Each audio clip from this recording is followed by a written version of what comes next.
Boa tarde a todos e a todas. Muito obrigada por prestigiar esse nosso evento, quando a gente vai tratar de uma temática tão importante, né? Então, muito obrigada porque vocês compareceram, e sem vocês, com certeza, a gente não teria como fazer essa palestra.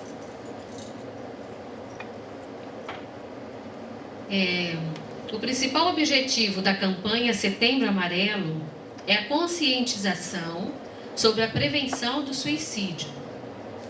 Esta é uma campanha que serve como estímulo de debate sobre o assunto, principalmente para que saibamos identificar os sinais e nos aproximarmos das pessoas que sofrem com pensamentos suicidas, para que elas saibam que não estão sozinhas e possam contar com nossa ajuda. Gostaria de agradecer ao professor Paulo, ao IMEC, né, por nos proporcionar por nos dar essa abertura de tratarmos esse tema tão importante. Muito obrigado, professor. Gostaria também de agradecer de antemão a nossa palestrante, a Karen, tão bondosamente aceitou falar sobre esse tema. Temos a Vitória, que vai divulgar um pouquinho o espaço de acolhimento do IMEC, tá bom? Vou passar agora a palavra para o professor Paulo.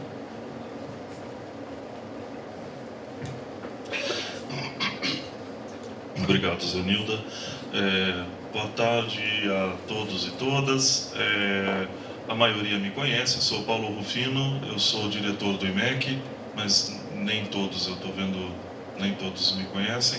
Mas é um prazer receber todos vocês aqui, todos e todas aqui, nesse evento que a gente acha que é da maior importância. Já faz muitos anos que a gente vem percebendo a necessidade de ter um cuidado com a saúde mental,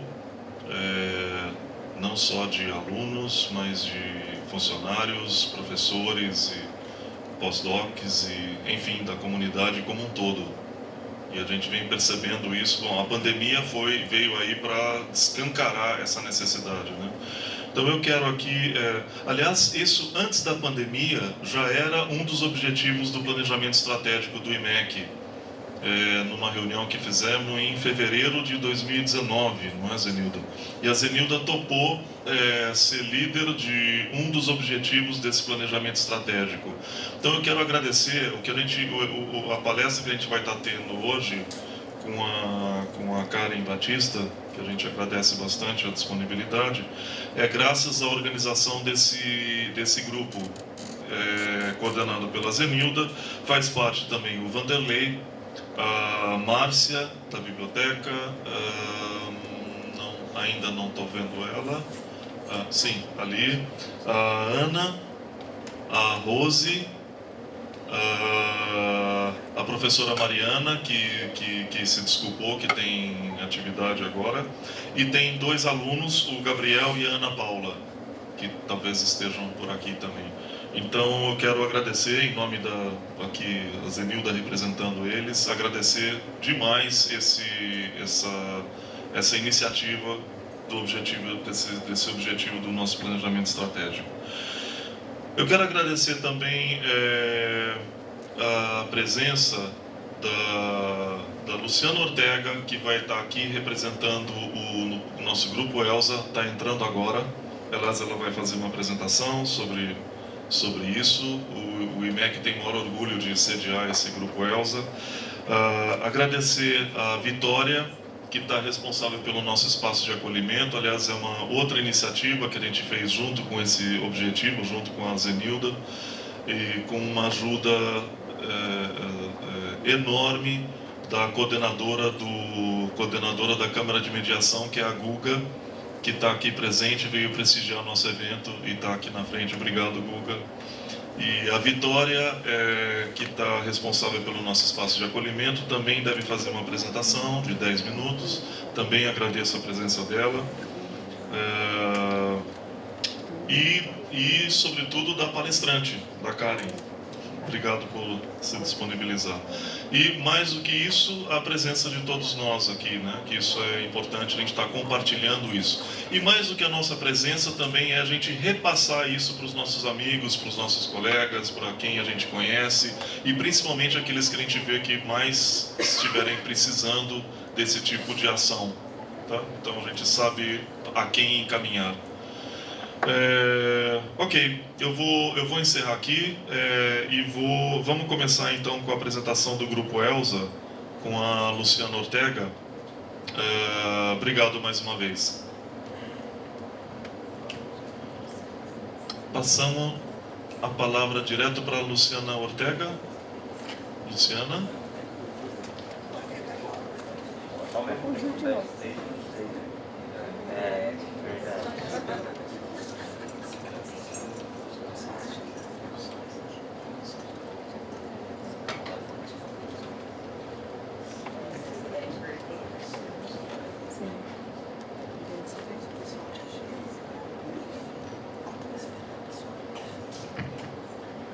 Boa tarde, pessoal. Sou a Karen, prazer em conhecê-los.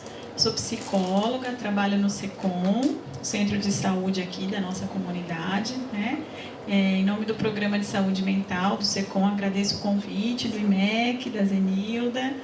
É muito importante que a gente dê visibilidade para esse tema da saúde mental, né? E que hoje seja aí um ponto de partida, né? Que essa discussão não se encerre em um encontro, né? E que a gente possa ter outras oportunidades para ir periodicamente ventilando aí as ideias. Muito obrigada. Por último, eu gostaria de deixar registrado que, pela Lei 16.481, de 26 de junho de 2017, amanhã vai ser o Dia do Mediador e Conciliadores Judiciais e Extrajudiciais. Então, eu quero aqui cumprimentar a coordenadora da Câmara de Mediação, por amanhã ser o dia dela. Aliás, acolhedores ou pessoas com atitudes acolhedoras podem se sentir incluídas no Dia dos Conciliadores e Mediadores, que é amanhã. Obrigado, era isso que eu queria registrar.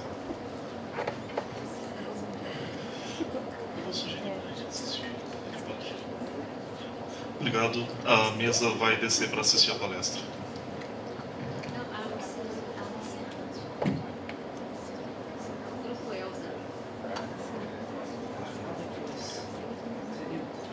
Vamos passar para o seguinte, que a Vitória então vai fazer uma apresentação de 10 minutos e depois a gente volta para a Luciana. Pode ser, Luciana? Acabou de chegar. Ok. Boa tarde, pessoal. Eu não consigo ficar ali muito tempo atrás sentada, tá? Então, muito prazer. Eu sou a Vitória. Gostaria de começar agradecendo aqui ao professor Paulo Rufino, ao IMEC pela oportunidade de atuar no espaço de acolhimento aqui do IMEC. Gostaria também de agradecer a Guga, mais conhecida como doutora Maria Augusta Prete, por ter me aceitado como voluntária nesse trabalho aqui, né? E a gente tem alguns dados sobre o espaço de acolhimento, né? E um desses dados é que ele foi criado no ano passado, em 2021, e o objetivo do espaço, que acho que muitas vezes as pessoas têm dificuldade ou não sabem. Outro dia eu estava na sala e o guarda aqui de fora passou e falou assim: dá licença, esse espaço é para quê mesmo? Né? Então aqui o objetivo do espaço é de atuar na gestão de conflitos, como também na prevenção dos mesmos, né, entre alunos, professores e funcionários do IMEC, né? A questão não são só os conflitos, né?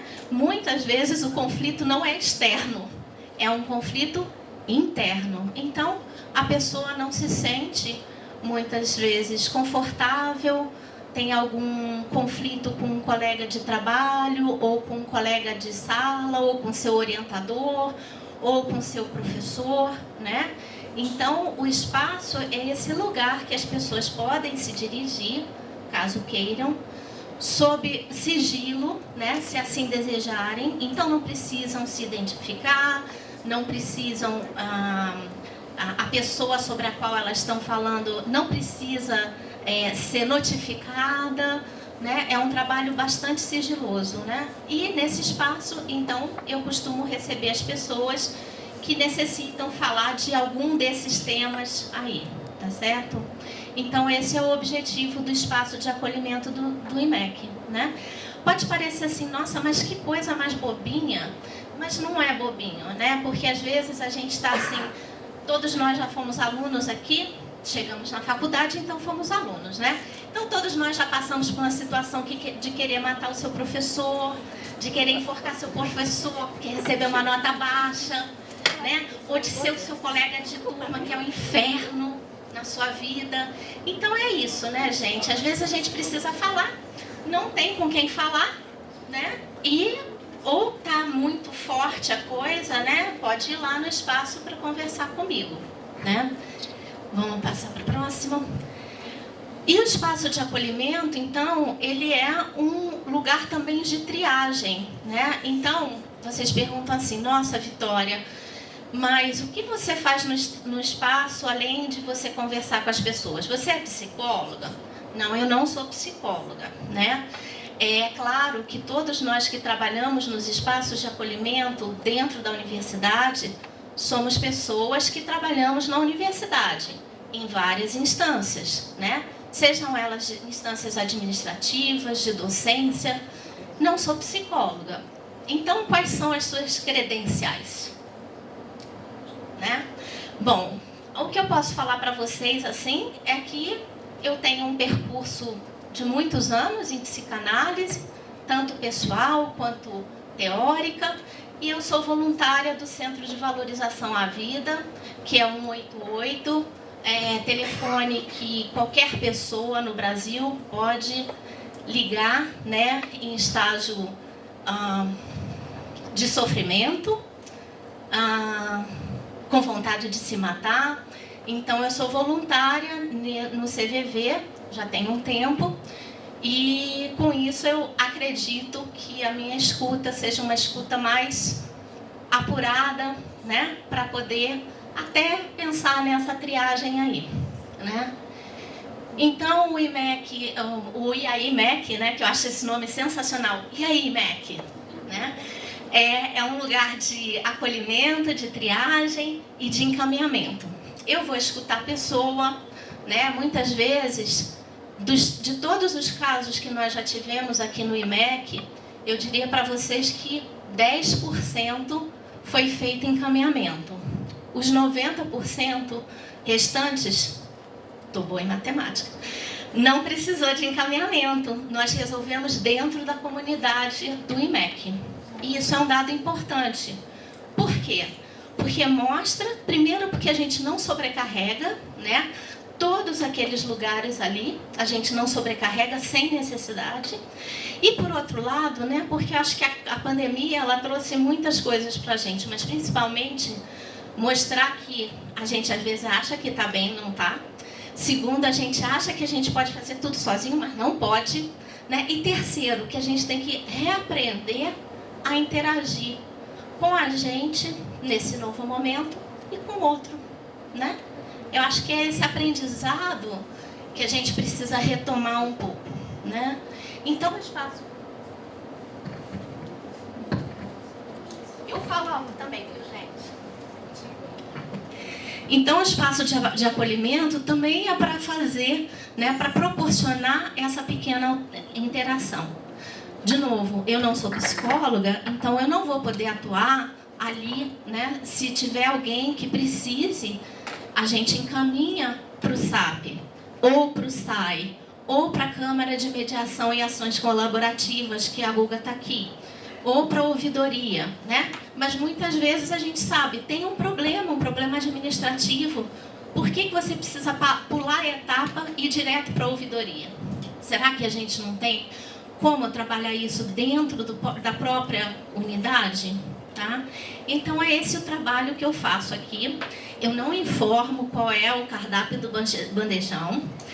Eu não informo onde é que fica a biblioteca central, né? Porque as pessoas acham que acolhimento, né, Guga? A gente até já tinha falado sobre isso. É você acolher, sejam bem-vindos ao IMEC. Onde fica tal coisa? Fica em tal lugar. Não é bem esse o propósito, tá, gente? Mas eu acho que seria isso aqui. Então, eu faço toda essa parte de triagem, de conversa, e encaminho para os setores quando há necessidade de encaminhar. Bom, Vitória, mas aconteceu, sei lá, chegou no final de semana, me deu uma crise, estou pensando, não sei, estou me cortando, está acontecendo alguma coisa. E no final de semana? Bom, aí a gente tem o nosso e-mail do IAI-MEC, né? Vocês sabem que ninguém hoje em dia vive sem celular, né? E eu não tenho cara de ser uma pessoa que viva sem celular. Ou seja, assim que vocês mandam um e-mail para o IAI-MEC, eu recebo no meu celular, tá? Então, eu estou supondo também que se a pessoa me mandou uma mensagem no final de semana, é porque há uma necessidade de um certo acolhimento no final de semana, tá? Claro que não é o ideal, porque a gente sabe que a gente não tem mais vida, né? Com a tecnologia, mas vamos combinar que sofrimento não marca data e não marca hora, tá? Então, vocês fiquem à vontade, quando quiserem, podem mandar que eu faça um agendamento com vocês, tá bom? Esse agendamento, ele pode ser tanto presencial, né? A gente tem a sala aqui do espaço, que vocês nunca me veem lá, porque a gente tem outras funções na universidade que não sejam só, né? Não fui contratada para isso. E pode ser também um atendimento via Google Meet, porque muitas vezes a pessoa está paralisada, né? E não consegue sair de casa por alguma situação mais complicada, tá certo? Então, a gente tem essa possibilidade também. E aí eu acho que é isso. Eu não sei se a Guga quer acrescentar, falar alguma coisa, o Paulo. Eu queria também agradecer muito, que eu fui muito bem acolhida, além do professor Paulo e do professor Ricardo, pelo Vanderlei, pelas Lucianas, né, da direção, e pela Zenilda, tá certo, gente? Então, eu não sei se vocês têm alguma pergunta que gostariam de fazer. A sala é ela aqui no primeiro andar e está escrito na porta, espaço de acolhimento. Antiga sala do professor Chico. Logo no comecinho, subindo a escada, logo à tua esquerda, quem entra no prédio do IMEC. 115. Sala? 115. 115. Bom, gente, então é um prazer conhecê-los. Estou à disposição de todos, se precisarem, né? E eu passo então a palavra para Luciana, que vai falar sobre o Grupo Elsa. Muito obrigada.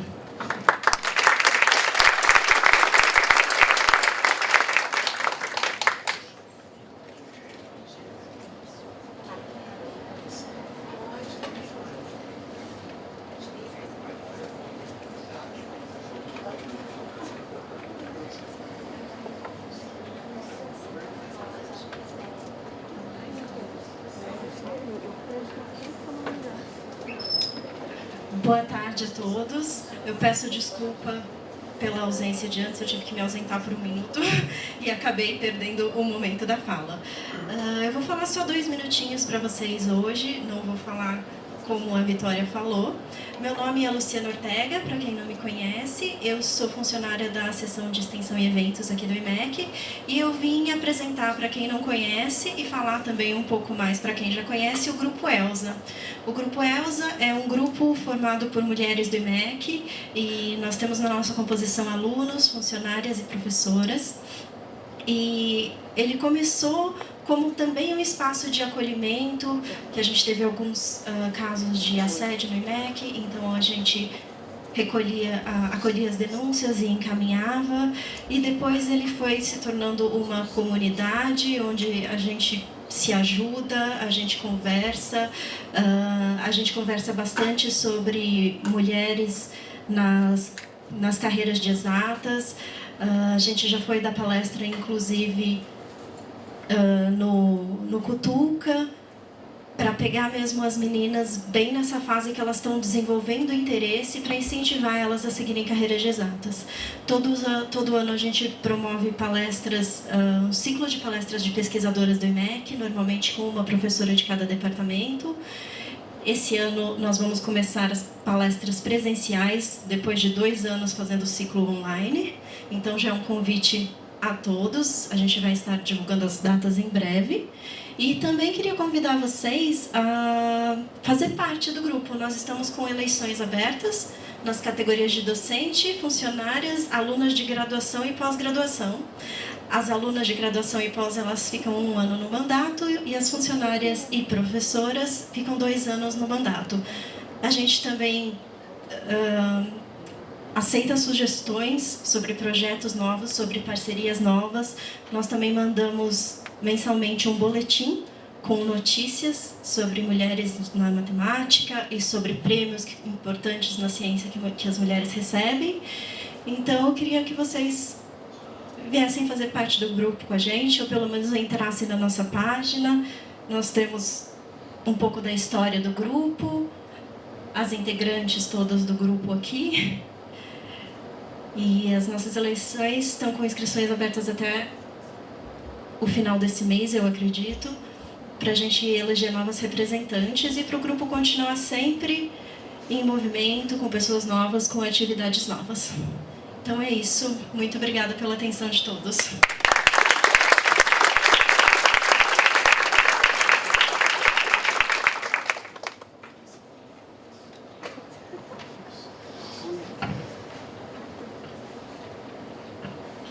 Muito bem, obrigado, Luciana. Eu gostaria de apresentar a palestrante, a Karen Batista. Ela é psicóloga, servidora pública na Unicamp, como todos nós aqui, a maioria, atuando no programa de saúde mental do SECOM. Possui graduação em psicologia e licenciatura plena em psicologia pela Unesp. Tem residência multiprofissional em saúde da família pela Unesp, mestrado em gestão clínica em 2016 pelo Centro de Ciências Biológicas e da Saúde da UFSCar. Especialização em processos didático-pedagógicos para cursos na modalidade à distância em 2021 pela Universidade Virtual do Estado de São Paulo. Atualmente é doutorando do programa de Clínica Médica e Ensino em Saúde da Faculdade de Ciências Médicas da Unicamp e pesquisadora do LEIPSI, é assim que pronuncia? Laboratório de Estudos Interdisciplinares sobre Psicoativos, que é daqui da Unicamp. Ok, obrigado mais uma vez, Karen.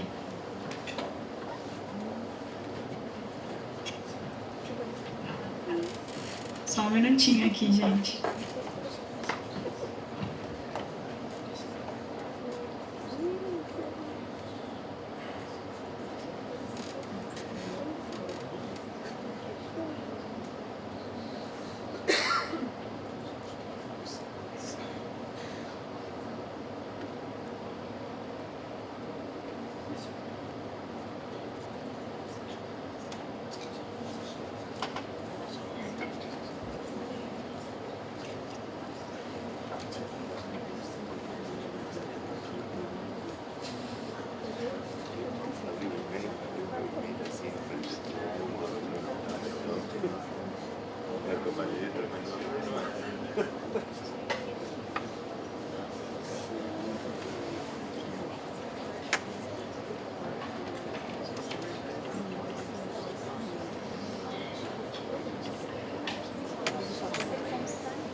Quiles e Nadia. Então, só não. Obrigada.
Bom, pessoal, boa tarde, então.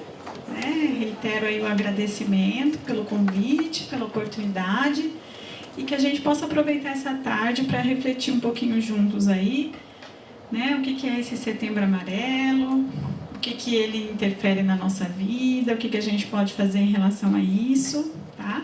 Então, eu trouxe aqui uma apresentação, e aí depois me coloco à disposição também para que a gente possa discutir, esclarecer dúvidas. Então, reflexões sobre a promoção da saúde mental e a valorização da vida, né? Então, esse mês, a gente é o mês da conscientização aí sobre a prevenção do suicídio, né? Todo mundo já deve saber. A gente vê vários lugares, né, fazendo campanhas do Setembro Amarelo. E no que isso implica, né? Então, eu começo trazendo aqui essa ilustração dessa artista, Thaís Trindade, né? Que antes da gente começar aqui a falar qualquer indicador de saúde mental, a gente precisa pensar um pouquinho no que promove saúde mental, né? Então, aqui, Setembro Amarelo. E algumas coisas devem ou deveriam fazer parte da campanha nacional de prevenção ao suicídio. Então, ela põe comida no prato, acesso à moradia e ao lazer, acesso à saúde pública e gratuita, emprego e renda, educação pública de qualidade, políticas ambientais e garantia da vida humana, né? E entre outros, porque não há garantia de saúde mental coletiva em um sistema feito para nos adoecer, né? Então, eu inicio a minha palestra trazendo essa provocação aqui para a gente, né? Que não dá para a gente ficar psicologizando, medicalizando algumas questões que são sociais e que a gente precisa olhar para elas, né? Que enquanto elas não forem olhadas, né, a gente vai continuar vivendo numa sociedade adoecedora. Então, eu trouxe aqui a definição da OMS de suicídio, né? Constitui um fenômeno complexo e envolve múltiplas esferas da vida, relacionando-se com fatores que vão desde os de natureza sociológica, econômica, política, cultural, passando pelos psicológicos e psicopatológicos, até os genéticos e biológicos, né?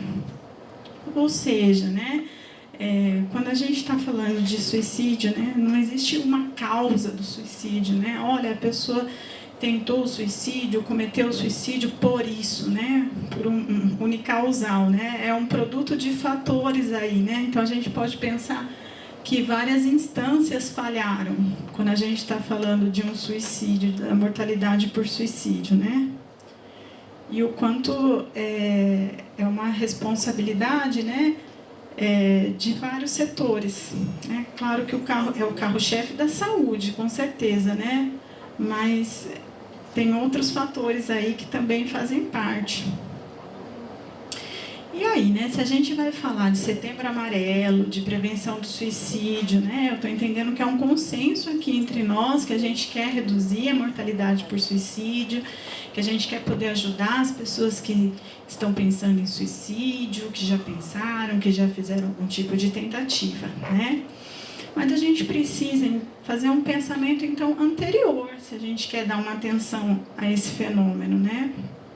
Como é que anda a nossa vida, né? A nossa vida hoje, morando no Brasil, né? Como é que anda a vida dos brasileiros, já que a gente quer prevenir a vida, de que vida que a gente está falando?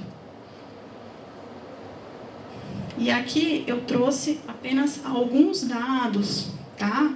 Que eu acredito que não dá para a gente falar de suicídio sem trazer isso, né? Fazer as intersecções aí. né? Então, o Brasil ainda é o país que mais mata a população travesti e trans no mundo, né? Em 2021, tiveram pelo menos 140 assassinatos de pessoas trans, e coloco pelo menos 140 porque há muita subnotificação, então a gente estima que esse número é maior, infelizmente. Desses 140, 135 se tratava de travesti e mulheres transexuais, e 5 casos de homens trans e pessoas transmasculinas, né? Pelo menos 78% desses assassinatos foram direcionados contra travestis e mulheres trans profissionais do sexo, né? Então, estão mais expostas à violência, estão numa condição de vulnerabilidade maior. 81% eram travestis, mulheres trans negras. E até o ano de 2021, a gente teve um aumento de 141%, se a gente comparar desde 2008, né, que começaram a fazer esse levantamento aqui no Brasil dos assassinatos da população trans, né? Então, assim, esses números são muito tristes, né, da gente olhar, mas se a gente quer realmente prevenir o suicídio, a gente precisa começar a olhar como que a nossa sociedade, quais são as formas de sociabilidade que a gente está reproduzindo, né? Será que a gente vive numa sociedade que respeita a diversidade de gênero e sexual? Eu trouxe aqui também alguns dados do Atlas da Violência de 2021, né? Que também traz dados muito preocupantes, né? E que vão ter impacto, sim, na nossa saúde pública e saúde mental. Então, em 2009, o total de vítimas de homicídio, 77% eram negras, né? A chance de um negro ser assassinado é 2,6 vezes superior à de uma pessoa não negra, né? E quem tiver interesse, vocês que são aí da matemática e da estatística, eu fiquei até insegura de trazer uns números aqui, porque eu falei, meu Deus, né? O povo da matemática vai fazer um monte de conta aí, mas lá no Atlas depois tem um monte de dados, tem gráficos, quem tiver interesse, tá? As mulheres negras representam 66% do total de mulheres assassinadas no Brasil, tá?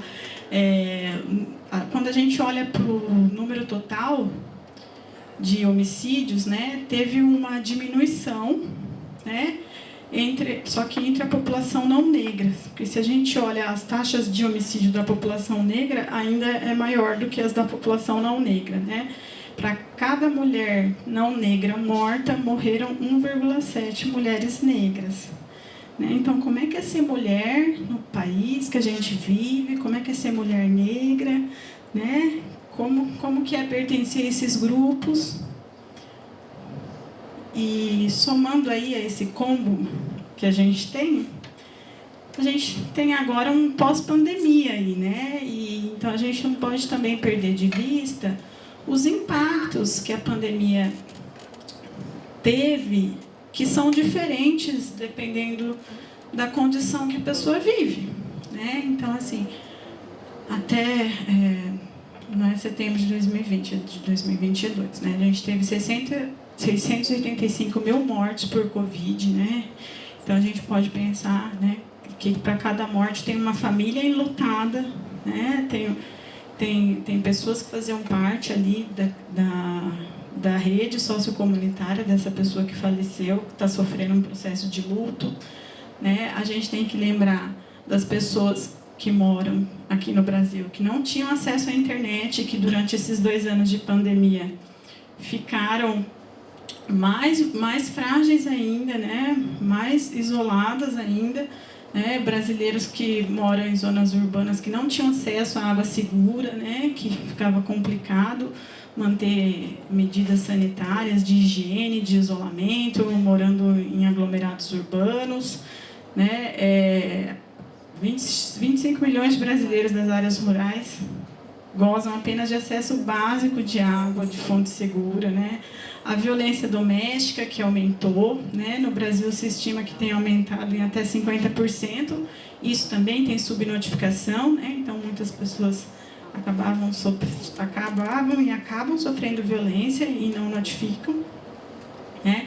A sobrecarga feminina, né? Então aqui a gente está num instituto de ensino e pesquisa, né? Então as mulheres pesquisadoras devem ter sofrido isso, né? O quanto ficar em casa e tendo que dar conta dos afazeres acadêmicos, domésticos, quem tinha filhos, né? A sobrecarga com os filhos, sem ter o apoio da escola, né? O quanto isso impactou. Então tem pesquisa que mostra que as mulheres produziram menos durante a pandemia do que os homens.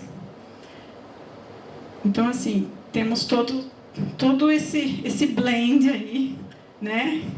E aí é nesse pacote que a gente vive, né? Então, por que eu trouxe esses dados, né? Para a gente pensar um pouquinho juntos no nosso compromisso enquanto sociedade, né? Enquanto educadores, enquanto alunos, pesquisadores, como que a gente pode contribuir para reduzir essas estatísticas, né? Que são muito sérias e que são tristes e que vão sim ter impactos na saúde mental da nossa população. Tá? Então, aqui trazendo alguns dados, agora mundiais, né? Então, 700 mil pessoas morrem por suicídio anualmente no mundo todo.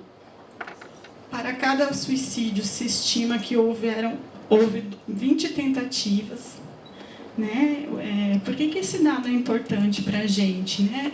Porque, então, quando uma pessoa faz uma tentativa, a gente pode fazer uma intervenção precoce, né? A gente pode facilitar o acesso dela a um tratamento, a um serviço de saúde mental, né? A gente não precisa esperar ela tentar mais 19 vezes até conseguir, né? E é a quarta maior causa de mortes de jovens de 15 a 29 anos de idade.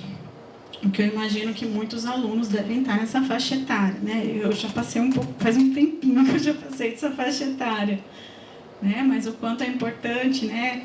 Essa iniciativa aqui do Instituto de trazer essa pauta, né? Porque se a gente pensar, imagino que a população de graduandos de vocês deve estar justamente nesse grupo de risco.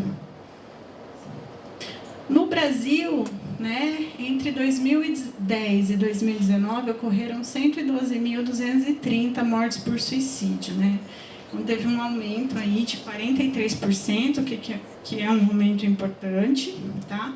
Os homens cometem mais o suicídio, né? Então, os estudos indicam que os homens apresentam um risco 3,8 vezes maior do que as mulheres. Ah, então é porque a vida das mulheres está ótima, Karen? Não. As mulheres, elas tentam mais o suicídio. Só que as mulheres, elas não tentam por vias letais como os homens. Então, os homens, muitas vezes, eles vão fazer uso de armas de fogo, de vias como enforcamento, que acabam sendo formas mais letais. E as mulheres fazem muito intoxicação exógena, né, que é o uso de medicamentos, e também lesões autoprovocadas. De 2010 a 2019, né, então teve esse risco maior de suicídio em população masculina, mas teve um aumento de 29% de suicídio de mulheres e 26% entre os homens, tá? E também teve um aumento proporcional de mortalidade de adolescentes, que sofreram um aumento de 81% nesse período. Né? O que justifica, mais uma vez, né, que a universidade tem aí algumas ações afirmativas para alguns grupos. Né? E a gente também vê nas estatísticas de suicídio, né, que os grupos em maior vulnerabilidade, né, ou vulnerabilizados, né, eu tenho acessado algumas discussões que alguns autores têm feito, né, desse termo que a gente usa, né, será que é vulneráveis ou vulnerabilizados, né, a pessoa escolheu, está vulnerável, né, então o grupo dos indígenas e dos idosos, né, trazem estimativas muito altas de suicídio, né, que nos preocupam. E a gente vê aí, né, o quanto a Unicamp está fazendo várias ações de pertencimento para os alunos indígenas, e precisa mesmo fazer isso, né? Então, isso não é brincadeira. né? Os indígenas estão entre as populações mais atingidas por suicídio, né? Tem o maior risco de morte, né? E principalmente entre jovens de 15 a 24 anos, né? E os idosos também, tá, gente? E aí a gente precisa pensar um pouquinho, né? Nossa, mas por que será que esses grupos estão cometendo tanto suicídio, né?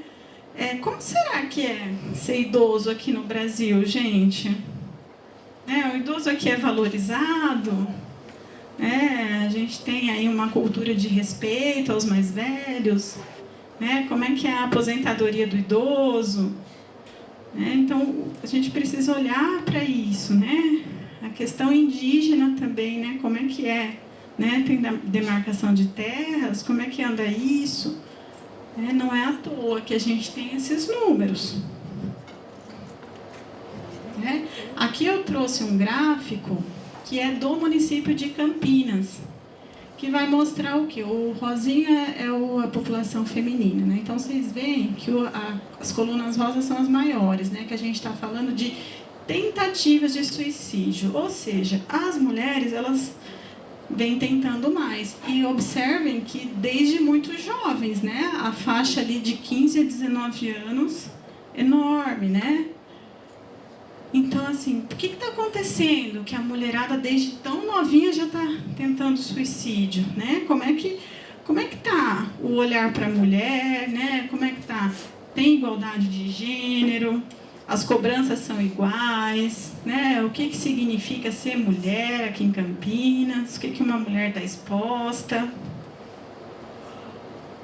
Né? E aqui a gente tem um gráfico que é a mortalidade, que aí é aquilo que eu falei, as mulheres tentam mais, mas os homens acabam cometendo mais o suicídio, né? Então, a linha azul é a população masculina, né? Então a gente vê que é bem maior que a população feminina, e aí a gente cai, né? Nas nossas relações, né? Será que as nossas relações entre homens e mulheres são relações simétricas? O que está acontecendo aí? O que isso tem a ver? Às vezes a gente escuta muito falar, isso tudo é mimimi, não tem nada a ver, né? Será que não tem nada a ver? A forma como a gente educa as nossas crianças, né? O que se espera para um menino, o que se espera para uma menina, o que é considerado, né? Normal para um homem, para uma mulher. Será que a gente não tem que rever um pouquinho isso, né? Porque me parece que está meio pesado aí. As coisas não andam bem. E aí, o que afinal é o suicídio, né? Por que alguém tenta isso, Karen? Existem vários modelos teóricos, né? Dentro da psicologia, dentro da psicanálise. O que interessa para a gente, né? Pensar que são pessoas que estão extremamente deprimidas, né? Que muitas vezes essa depressão ela está comprometendo até a memória da pessoa, que tende a não recordar de coisas boas, tende a comprometer a resolução de problemas, a pessoa tem dificuldade até de pensar em formas que ela poderia sair daquela situação difícil que ela está vivendo, né? Por isso essa visão de túnel, como se só tivesse um único caminho, não tivesse outras alternativas. Né? Também muita ambivalência, né? Nem todo mundo que tenta, que comete o suicídio, quer realmente morrer, né? Muitas pessoas estão ali ambivalentes entre o desejo de morrer, entre a impulsividade de parar de sentir aquele sofrimento intenso, né? Parar de achar que está dando um sofrimento intenso para os familiares, né? Então a gente tem tudo isso aí no pacote do suicídio, né? Pessoas numa situação de desesperança, uma dificuldade de conseguir pensar em outras possibilidades. E aí, será que dá para a gente prevenir isso? Será que dá para a gente fazer algo em relação a isso? O que vocês acham?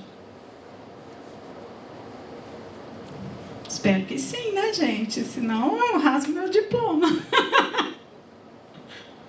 Né? Então, eu trouxe aqui algumas frases que, se vocês ouvirem de algum colega, algum familiar, que pode levantar uma anteninha vermelha, que pode sinalizar uma ideação suicida. Veja bem, não significa que todo mundo que falar isso necessariamente vai tentar suicídio, tá, pessoal? É uma possibilidade. Então, eu ando pensando besteira, acho que a minha família ia ficar melhor se eu não estivesse aqui. Eu sou um peso mesmo para os outros, estou com pensamentos ruins, era melhor que eu tivesse morto, não aguento mais, não vejo saída, preferi estar morto. Isso significa que todo mundo vai tentar o suicídio? Todo mundo que em algum momento passar isso pela cabeça? Não. Tá? Então a gente também tem que tomar um pouquinho de cuidado para não patologizar os pensamentos, né? E aí eu trouxe alguns mitos que às vezes a gente acredita e acaba reproduzindo sem nem pensar muito, e que quando a gente vai ler na literatura sobre o suicídio, né, quando a gente vai ver as nossas práticas assistenciais, a gente vê que a coisa não é bem assim, né? Olha, você não pode perguntar de suicídio para a pessoa, que se você perguntar, você vai dar a ideia para ela. Gente, isso não existe. Tá? Então, se vocês estiverem preocupados, com dúvida que alguém muito próximo de vocês está pensando em suicídio, podem e devem perguntar para essa pessoa, com todas as letras. Não precisa ficar o gato subiu no telhado. Ninguém vai se suicidar porque você perguntou. Não é assim, nossa, eu nem pensei, mas já que você falou, eu estou indo ali me suicidar. Isso não existe, gente. Tá? Então pergunta, né? Pergunta. O que você está pensando? Você está pensando em tirar a própria vida? Né? Até porque, mas Karen, vai que a pessoa fala que sim. Se ela falar que sim, que bom, ela se abriu com você, ela confia em você. Você vai poder encaminhar essa pessoa para um profissional da saúde. Muitas vezes ela não acessou nenhum serviço de saúde, muitas vezes ela tem um estigma, ela tem dificuldade de ir sozinha, às vezes ela nem sabe que a universidade tem serviços que podem acolhê-la, às vezes ela nem sabe que o SUS tem serviços que podem acolhê-la, né? Então, utilize isso como uma oportunidade de facilitar o acesso dessa pessoa a um serviço de saúde, né? Outro mito, né? Achar que quem fala que vai se suicidar só está ameaçando para chamar a atenção, né? Claro que nem todo mundo que tiver um pensamento, uma ideação suicida, vai chegar às vias de fato, né? Mas não é que a pessoa está fazendo isso para chamar a atenção, né? Até porque, gente, vamos pensar um pouquinho, né? Se alguém tem que ficar ameaçando que vai se suicidar para chamar a atenção, vocês não acham que essa pessoa está precisando de ajuda? Né? Existem outras formas mais saudáveis de você tentar chamar a atenção, né? Existem outras formas mais potentes, com mais pulsão de vida para você chamar a atenção. Então, se a pessoa está precisando disso para chamar a atenção, ela está realmente pedindo ajuda, né? É um pedido de socorro, né? O suicídio é sempre impossível e acontece sem aviso. Não necessariamente. Quando a gente vê estudos que fazem autópsia do suicídio, muitas vezes essas pessoas elas já vinham dando vários indícios que não estavam bem, que a saúde mental delas estava extremamente comprometida, né? Tanto que eu mostrei ali o dado da OMS, que revela que para cada suicídio a pessoa teve 20 tentativas anteriores, né? Então a pessoa dá sinais, né? Outro mito, quem tenta o suicídio quer mesmo morrer, isso já está decidido, então a gente não tem o que fazer, lavo minhas mãos. Não, né? Lembra da ambivalência que eu falei? Né? Às vezes a pessoa está em dúvida, uma hora ela quer, outra hora não, né? Às vezes ela acha que ela tem que se matar para parar de dar trabalho para os outros, né? Mas no fundo ela não quer isso. Então, quanto é importante, né, que toda a rede de atenção psicossocial, a rede comunitária dessa pessoa esteja presente e ajude ela a pensar que, olha, tem outras possibilidades de resolver esse problema, né? Nunca minimizando esse problema, né? Não é falando, isso não é nada. Não, não é isso. Realmente você está com um problemão, né? Se colocar no lugar do outro, ter uma postura empática, né? Mas vamos pensar em outras possibilidades? Como que a gente pode resolver esse problema de outras formas? Outro mito, quando uma pessoa sobrevive a uma tentativa de suicídio, ela está fora de risco. Não.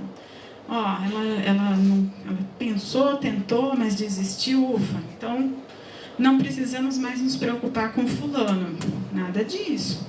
Né? Pessoas que tentam suicídio, elas devem ser monitoradas, né? Elas devem receber aí tanto assistência nos serviços de saúde, como uma atenção ali especial das pessoas que estão próximas dela, né? Seja família, seja comunidade acadêmica, né? Porque é uma pessoa que não está bem, está precisando de apoio. Muitas vezes, depois de uma tentativa de suicídio mal sucedida, a pessoa se sente culpada, a pessoa se sente um fracasso, né? Antes de trabalhar aqui na Unicamp, trabalhei no Hospital Universitário da UFSCar, né? E a gente recebia, infelizmente, muitas pessoas na área de emergência que tinham tentado suicídio, né? E o quanto essas pessoas ficavam envergonhadas e constrangidas, né? Piores do que elas estavam antes de tentar o suicídio, que se sentiam assim, nossa, eu não sirvo mesmo para nada, nem para tentar me matar, eu não consigo. Olha o trabalho que eu estou dando agora, vou ter que acionar minha família, que vergonha, minha família vai saber. Né? Então, assim, essa pessoa que tentou o suicídio, ela precisa ser acompanhada, né? E ela precisa desse apoio de toda a rede que a cerca. Outro mito, suicídio hereditário, né? Então não tem nada a ver isso, filho de peixe, peixinho é. Não, é claro, né, que pessoas que têm antecedentes psiquiátricos na família, né, elas têm aí fatores de risco, mas isso não significa que porque teve um caso de suicídio na família, que a pessoa também vai se suicidar. E aí a gente tem que tomar muito cuidado com as nossas posturas, né? Muitas vezes a gente acaba discriminando a pessoa, julgando, né? O pai dela se suicidou, a mãe, a tia, o avô, né? O quanto as nossas palavras podem machucar e muito, né? Quem tenta o suicídio são sempre pessoas com transtornos mentais, não necessariamente, né? Então, quem nunca passou por um momento na sua vida de sofrimento muito intenso aqui, né? Todo mundo está sujeito a ter um período na vida que as coisas não vão bem, que você se sente sozinho, que você não vê solução para nada, né? Então, não necessariamente são pessoas que têm transtornos mentais diagnosticados. O suicídio só acontece com os outros, na minha família não, né? Então, isso é problema dos outros, comigo não. Né? Então, como assim, só na família do outro, né? Porque você é um alecrim dourado, que a sua não vai acontecer? Não. E depois de tentar o suicídio, uma vez, a pessoa nunca mais vai tentar novamente. Né? Não é assim, gente. Então, a pessoa não fica imunizada. Né? Ela continua sendo um ser humano, ela continua sujeita às mesmas condições de vida, né? E se nada mudar nessas condições de vida, pode ser que ela tente de novo, sim. Então, eu trouxe aqui, né, o que é consenso na literatura, o que a gente chama de fatores de risco e fatores de proteção. Né? Então, os fatores de risco são aqueles fatores que quanto mais eu tiver, maior a probabilidade de eu vir a tentar o suicídio. E os fatores de proteção, como o próprio nome diz, né, são os fatores que vão me proteger da probabilidade de eu tentar o suicídio. Né? Então, fatores de risco aí, né? Isolamento social, que foi um grande problema na pandemia, né? Porque na pandemia, isolamento social era um fator de proteção à Covid. Porém, para quem já estava passando por um processo depressivo, o isolamento social só potencializou, né? Então, acontecimentos estressantes, né? Às vezes até tragédias ambientais, enchentes, terremotos, transtornos psiquiátricos específicos, doença mental na família. Ai, meu Deus. O que eu fiz aqui? Aqui, né? Opa. Abuso de substâncias, abuso sexual, exposição às violências, uso de substâncias psicoativas, tentativas anteriores de suicídio, situações de desemprego, aposentadoria, aniversário, né? Então, aniversário nem sempre é legal para todo mundo, né? Ah, não vejo a hora de me aposentar. Tem gente que vai deprimir quando aposentar, né? Por isso que aqui na Unicamp a gente tem um programa de preparação para a aposentadoria, né? Porque essas etapas, aposentadoria, aniversário, até nascimentos dentro da própria família, esses marcadores, eles podem ser eventos muito traumáticos, muito tristes para a pessoa, né? Muitas vezes é um momento que a pessoa eu não tenho ninguém para comemorar, né? Minha família me abandonou, eu perdi alguém. Imagina, com essa pandemia, né? 680 mil pessoas morreram de Covid, né? Tem 680 mil pessoas enlutadas aí, né? Como é que é passar Natal e Ano Novo, né? Então, serviços de saúde mental aumenta muito a procura em dezembro e janeiro, porque são datas, ao mesmo tempo que para muitos é motivo de confraternização, para outras pessoas é motivo de muita tristeza Natal e Ano Novo, né? Ah, mais um ano que se passou e eu não consegui fazer nada do que eu queria, não consegui concretizar nenhum dos projetos que eu tinha, né? Ah, eu sou um inútil, eu não sirvo para nada mesmo. Então, ficar de olho nessas datas também é um fator de risco. E aí, os fatores de proteção também, né, gente? Olhem aí para os de proteção, faz um bingo aí entre vocês, quais daí vocês têm, quais fatores está faltando, né? Para cada um fica aí a lição de casa, para cada um aí o que precisa maximizar aí desses fatores, né? Então, ter bons relacionamentos com grupos, né? Amigo, vizinho, colega da graduação, né? Colega do serviço, né? Ah, participa lá do grupo da Elza, né? Ter disposição em buscar ajuda, vim aqui no acolhimento do IMEC, fui assistir a palestra da psicóloga, não fiquei legal, busquei o SAP, busquei o SECOM, né? Então, ter acesso e disposição para pedir ajuda, ter habilidades comunicativas para resolver problemas, né? Então, poder conversar, poder falar, né? Então, quando vocês apresentaram aqui a unidade de acolhimento, eu fiquei pensando, né? Não é pouca coisa, né? Você ter um espaço para poder falar do que não está legal, né? Você poder ter uma câmara de mediação para falar, isso não está legal, isso está me trazendo sentimentos ruins, como é que a gente pode melhorar isso? Né? Quando a gente cala, o corpo fala, né? Estar empregado, né? Então, estar empregado, gente, é um fator de proteção, tá? Praticar atividades coletivas, né? Sejam elas religiosas, culturais, esportivas, né? E ter aí acesso a serviços de saúde, né? Então, tudo isso a gente vai avaliar quando a gente está atendendo alguém que tentou ou está pensando em tentar o suicídio. Né? E o que a gente faz, Karen, depois de uma tentativa de suicídio, né? Então, a primeira coisa, gente, é quebrar esse tabu, né? Que ninguém fala sobre o suicídio, né? Fica um não dito, um assunto proibido, né? Então, a gente precisa falar sobre isso, claro, falar de uma forma responsável, de uma forma respeitosa, mas a gente precisa abrir esse diálogo, né? O que não dá é para uma pessoa que tentou suicídio não ter canal de escuta, né? Então, assim, não precisa dar conselho, né? Às vezes, simplesmente escute a pessoa. Cara, mas eu não sei o que falar. O que eu vou falar? Então, não fale nada, escute, né? Fala para a pessoa, olha, não sei o que te falar, mas estou aqui para te ouvir. A gente vai passar por isso juntos. Né? Mostrar para a pessoa que você está preocupada com ela, né? Ter uma atitude de apoio, de confiança, de empatia e não julgar, né?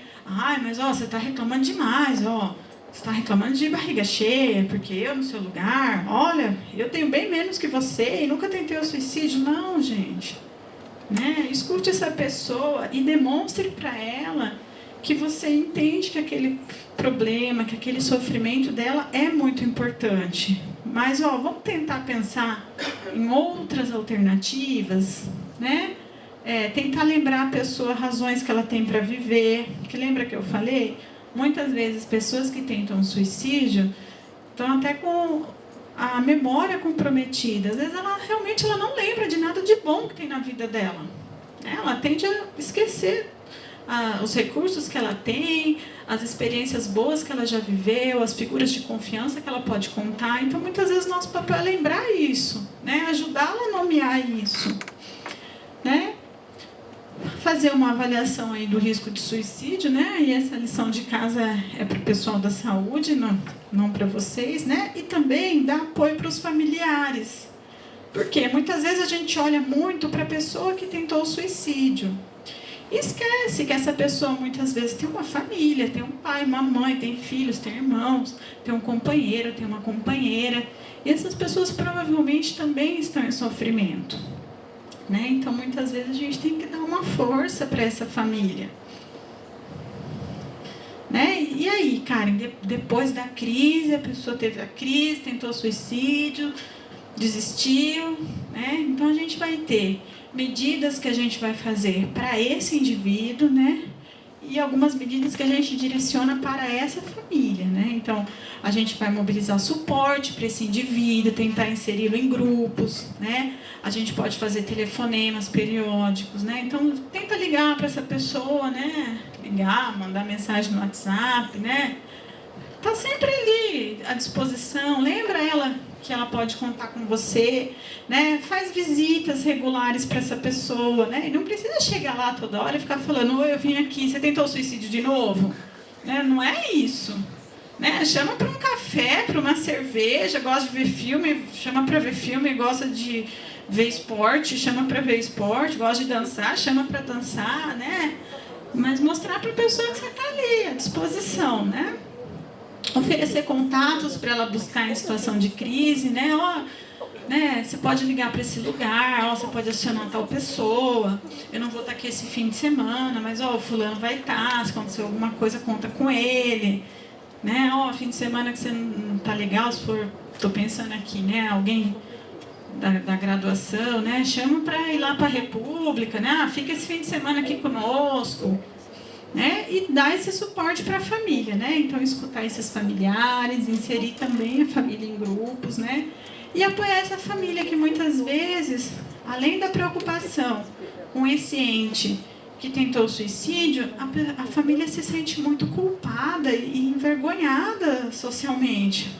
Mas como é que eu vou contar para as minhas amigas que meu filho tentou se suicidar, né? Nossa, vão me julgar que eu sou uma péssima mãe, que eu não cuidei direito, né? Então, a gente precisa muito superar isso, né? Esses preconceitos, esses julgamentos, essas posturas moralistas, né? E aqui, né, trazendo, gente, o suicídio, ele é um fenômeno complexo, multideterminado, mas ele também é evitável, tá? Então, a gente pode, né, se a gente tiver aí vontade política, implementar uma série de ações que podem sim reduzir a mortalidade por suicídio, né?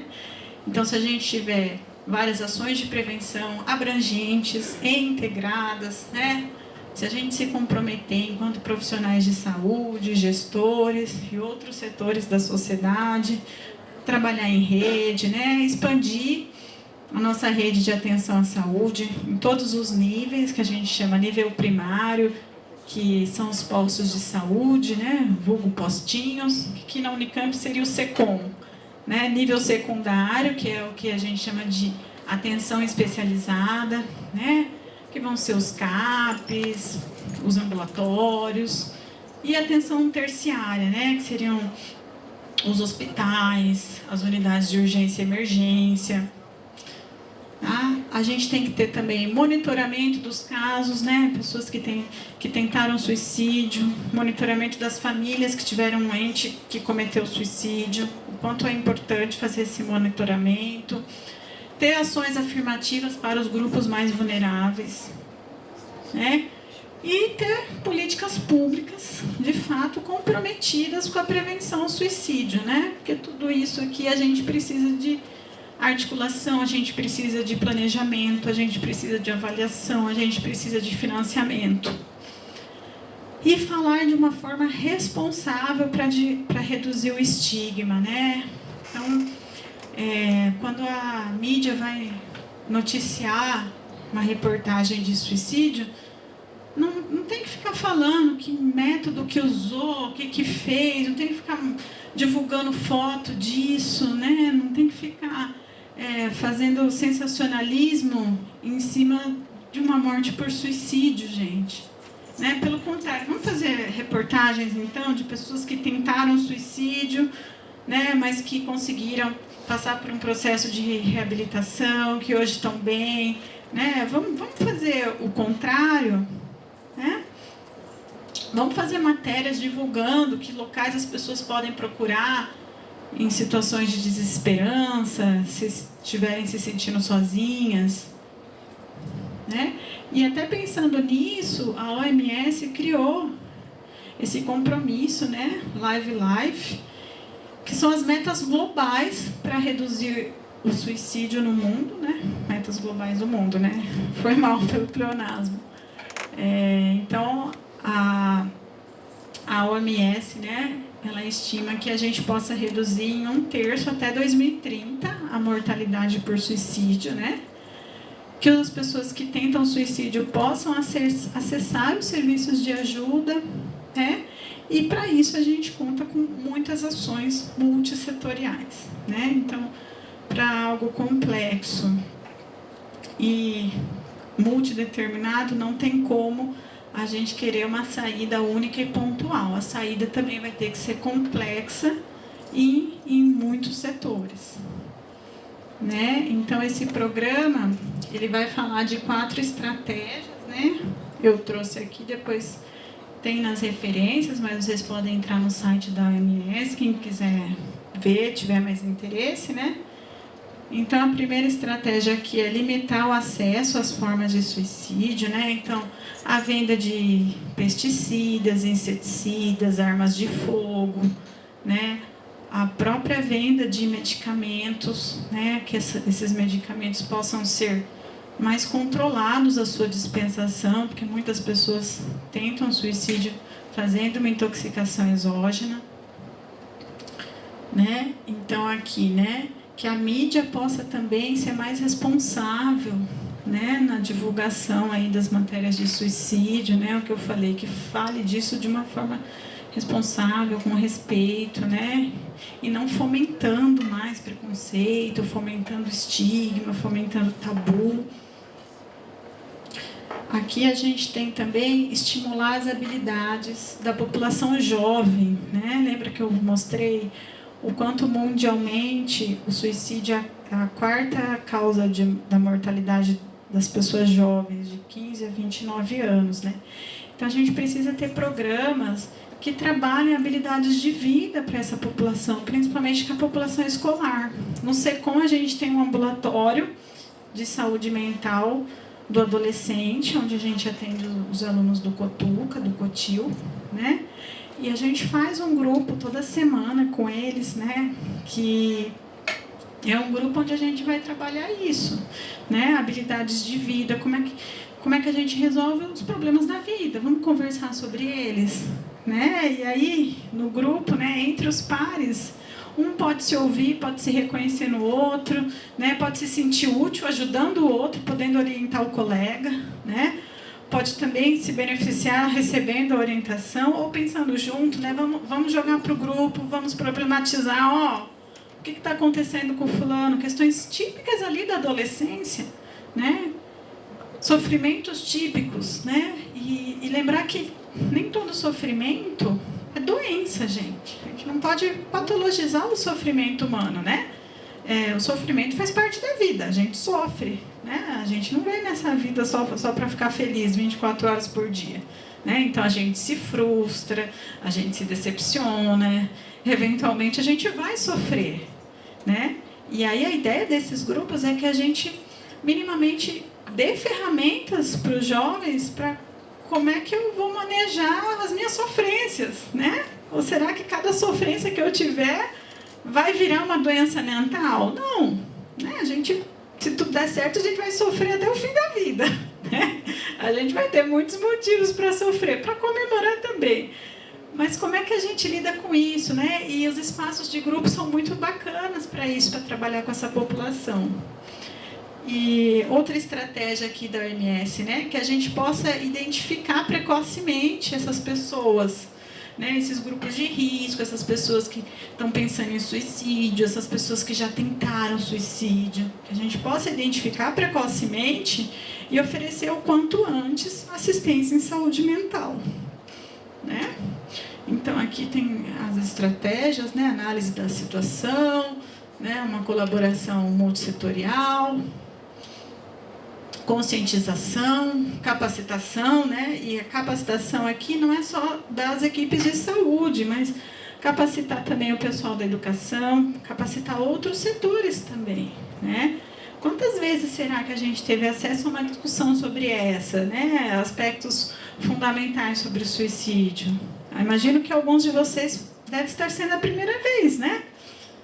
Então, muitos de vocês vão se formar, vão fazer licenciatura, vão virar também educadores, né? Então, a gente também, se a gente quer que toda a sociedade se comprometa com isso, a gente também precisa minimamente treinar as pessoas para ter esse olhar mais cuidadoso com o suicídio.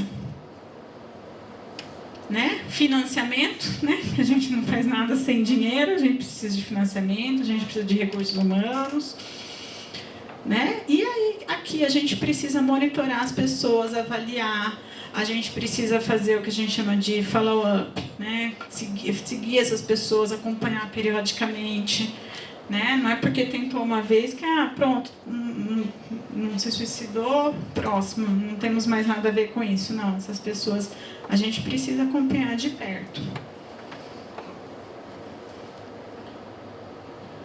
E aí, onde buscar ajuda. Se quiserem tirar foto desse slide, eu acho que é o mais importante, tá, gente? Então, no SUS, a gente tem os serviços estratégicos para pessoas com transtornos mentais graves e persistentes, que são os CAPs, Centros de Atenção Psicossocial, né? Não sei se todo mundo aqui sabe o que é CAPs, mas no Brasil existem 3 tipos de CAPs.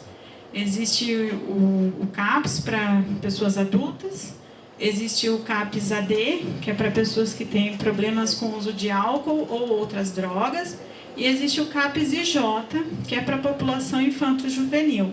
Aqui em Campinas a gente tem inclusive CAPS, que a gente chama CAPS 3, que é 3 porque funciona nos 3 turnos, manhã, tarde e noite, são 24 horas. Então, se a pessoa tiver uma crise no feriado, de madrugada, num domingo, ela pode procurar um CAPS 3, tá? As unidades básicas de saúde também, né? Vulgos postinhos, né? Centros de saúde, UBS, unidade de saúde da família, né? Então, muitos aqui em Campinas têm equipe de saúde mental e mesmo quando não tem, eles fazem a referência para o serviço que tem. Se a pessoa tiver acabado de tentar o suicídio, né? Ou então ela está indo tentar, aí a gente chama os serviços de urgência, a gente vai chamar a UPA, a gente vai chamar o SAMU, a gente vai levar essa pessoa para um pronto-socorro, para um hospital. O CVV, né? Que é a ligação gratuita, 188, que a nossa colega falou aqui do CVV, que ela é voluntária no CVV. Eu trouxe também aqui o Disque 100, que é o Disque Direitos Humanos, que vocês podem ligar para fazer qualquer tipo de denúncia de violação de direitos humanos, seja você que está sofrendo essa violência, seja um vizinho, seja um parente, vocês podem fazer essa denúncia, inclusive anônima. Ai, cara, eu não quero me identificar, não quero que meu vizinho saiba, mas eu escuto que ele espanca os filhos, né? Então, você pode fazer essa denúncia e não se identificar, tá? E aqui eu trouxe também os serviços de saúde mental aqui da Unicamp. Então, a gente tem o SECOM, né? O SECOM, ele basicamente vai atender servidores e docentes. Alguns alunos a gente atende, que são os alunos do COTUCA, do COTIL, atendemos estagiários, atendemos alunos do pós-doc, atendemos também funcionários FUNCAMP e Unicamp. O SAP, que vai atender alunos da graduação, mestrado e doutorado, e o GRAPEM, que vai atender alunos da Faculdade de Ciências Médicas, que é basicamente os cursos de medicina e fono, e as residências. tá? E lembrando, né, que aqui no HC a gente tem 24 horas, 7 dias da semana, psiquiatra na UER, né? Então, se a pessoa acabou de tentar se matar, gente, não é no SECOM, não é no SAP, não é no GRAPEM, é o UER, tá? Muitas vezes vamos imaginar, ela fez lá uma intoxicação exógena, né? Ela precisa passar por uma avaliação médica, ela precisa ficar em observação, vai precisar fazer procedimentos nela, né? Depois que ela tiver alta, que estabilizar, aí ela vai procurar o outro serviço para fazer uma consulta, para fazer um segmento, tá? E trazendo aqui um dado importante, né? Que a existência de um CAPS no município reduz em 14% o risco por suicídio, né? Então, o quanto é importante que as pessoas tenham acesso a uma rede de atenção psicossocial. Então, a gente vê o impacto disso na redução das mortes por suicídio.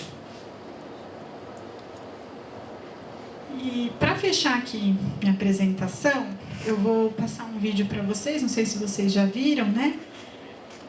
É um vídeo bem curtinho, tem apenas 3 minutos, que vai falar sobre empatia, né? Por que eu trouxe esse vídeo aqui? Não é um vídeo de suicídio, mas porque de tudo que eu falei, gente, né?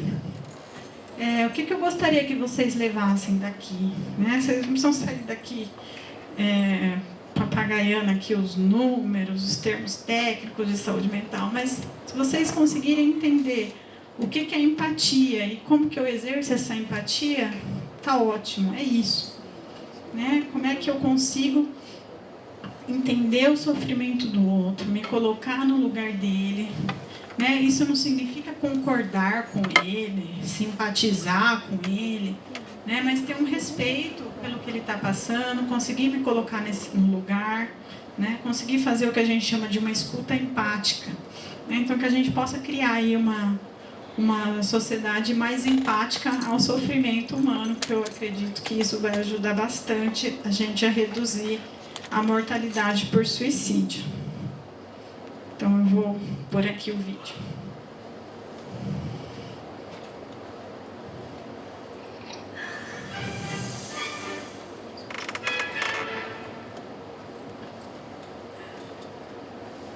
So what is empathy, and why is it very different than sympathy? Empathy fuels connection. Sympathy drives disconnection. Empathy, it's very interesting. Teresa Wiseman is a nursing scholar who studied professions, very diverse professions where empathy is relevant, and came up with 4 qualities of empathy. Perspective taking, the ability to take the perspective of another person or recognize their perspective as their truth. Staying out of judgment, not easy when you enjoy it as much as most of us do. Recognizing emotion in other people and then communicating that. Empathy is feeling with people. And to me, I always think of empathy as this kind of sacred space when someone's kind of in a deep hole and they shout out from the bottom and they say, I'm stuck, it's dark, I'm overwhelmed. And then we look and we say, hey, you climb down. I know what it's like down here, and you're not alone. Sympathy is, ooh, it's bad, no, you want a sandwich? Empathy is a choice, and it's a vulnerable choice, because in order to connect with you, I have to connect with something in myself that knows that feeling. Rarely, if ever, does an empathic response begin with at least. Yeah. And we do it all the time. Because you know what? Someone just shared something with us that's incredibly painful, and we're trying to silver lining it. I don't think that's a verb, but I'm using it as one. We're trying to put the silver lining around it. So, I had a miscarriage. At least you know you can get pregnant. I think my marriage is falling apart. At least you have a marriage.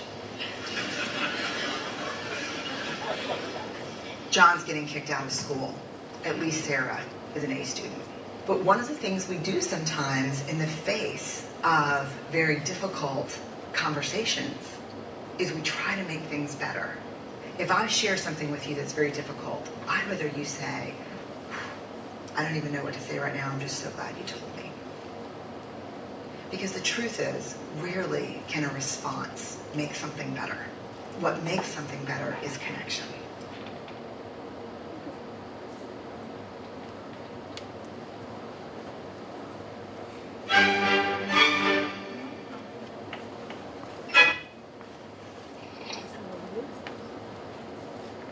Bom, gente, essas são as referências que eu usei, tá? Estão todas aí disponíveis na internet. Quem quiser depois pode... Opa! Acho que tinha mais um slide antes ou depois. Aqui tem meu e-mail, então quem quiser pode me escrever ou envio as referências. Era isso que eu tinha para compartilhar com vocês e muito obrigada.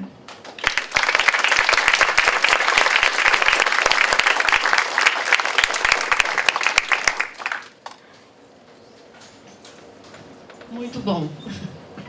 Nós gostaríamos, Karen, de te agradecer de uma forma muito especial, com um mimo. Tá bom? Muito obrigada.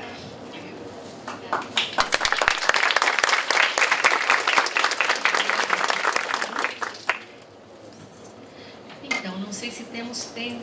Alguém gostaria de fazer uma pergunta? Aí nós daremos tempo para uma ou duas somente. Não? Muito bem. Mais uma vez, muito obrigada a vocês. E é isso, né? Vamos continuar, vamos replicar o que nós ouvimos aqui e trabalhando pela preservação da vida. Ok?